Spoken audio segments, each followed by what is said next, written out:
So, Electra Perivolaris, welcome to Govan. We've just heard your fantastic new saxophone concerto, Inscriptions in Granite, and I want to just tell you a little bit about why I asked you to write a saxophone concerto. It's because I became very excited about another piece you wrote for the soloist Lewis Banks, Journeys Between Islands, which was for electronics and sax. And so I thought to myself, a natural progression would be to expand this into a concerto for strings and saxophone.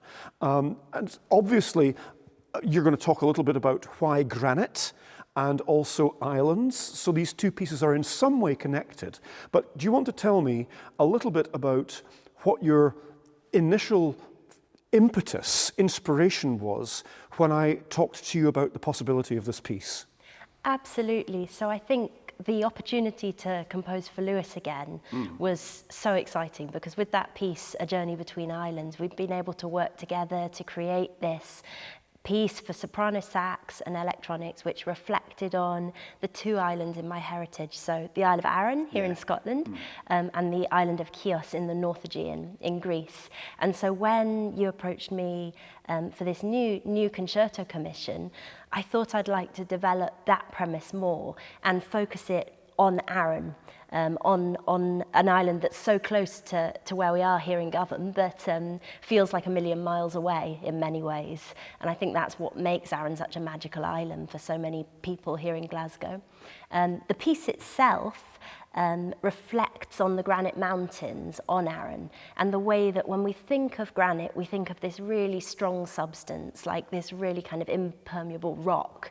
And actually, from spending so much time walking in the mountains, I noticed that granite can very easily become marked or imprinted by different natural substances and also, man-made causes. So in the piece, the string orchestra act like this body of rock, like the mountain, and Lewis, with the soprano saxophone part, inscribes over the surface of that rock. Fantastic. And here's a small question.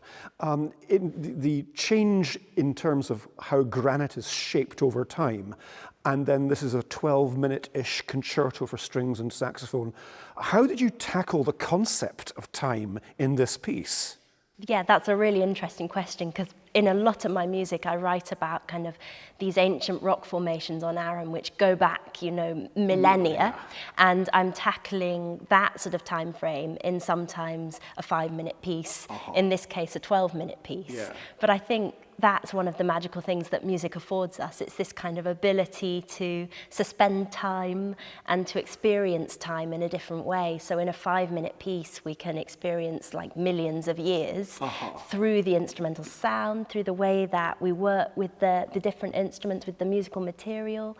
And in this piece, I think it unfolds very, very gradually. We hear all of the ensemble coming together, but it happens in a very, very gradual way as that granite begins to become marked by the substances that the saxophone represents, like water flowing over the rock, light and shadow passing over the rock, and also in the more violent saxophone moments, I suppose, I was imagining human rock carvings, like the Bronze Age ones on the Kintyre peninsula. Just out of curiosity, what do the Bronze Age ones actually look like? Are they very figurative? What do they describe? There are some that are really figurative. So there are some which are literally 6-foot carved warrior slabs. Right. And it's like a graphic silhouette of these Bronze Age warriors. And then there are others which are much more delicate, with kind of Celtic knotwork designs and different natural kind of images on them. So I think all of that is kind of represented in the piece in different ways. There are these very lyrical, smooth saxophone lines, and then moments where it's much more aggressive, and you can, I hope, kind of get the sense of the tension that's required to actually break into a substance like granite. Yes, so there are these two tensions between the permanence of a Bronze Age marking, or the permanence of the shape of the mountains through tectonic plates moving, and then the impermanence of music and sound being suspended in space, somehow unfolding all of this. In terms of concrete ideas, because Lewis plays very high most of the time. I noticed that in this concerto, that he's quite penetrating, and you allow the sound to just open up and unfold and pierce the listener in quite dramatic ways. What was the visceral impetus behind this piece? Was there a role of emotion and your emotional reaction to the environment? Or was this something that you took more in a cooler, more analytical perspective? I think the first option, for me, experiencing the mountains, walking in the mountains, even looking at them from the ferry on the way to Arran or from the ground is a very visceral experience. And when you climb up, for example, climbing up Goat Fell or climbing up one of the Arran mountains, it's a real kind of journey of different emotions I think you pass through, especially if you're doing that alone. I think there's something very special about that time spent in such an ancient landscape that forces us to reflect and to confront maybe some things, some thoughts that you just don't really have the space to think about in an urban environment. And so all of that is coming together as I'm thinking about the concerto.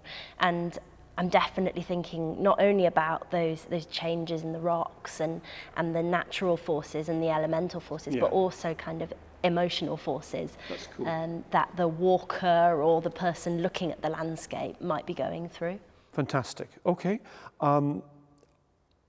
You don't have to answer this question in detail, but given that you have such a personal relationship to Arran, which is coming out in this piece on so many different levels, are there any secrets in this piece that you may not want to reveal them, but is there something hidden inside that is very private to you in this piece?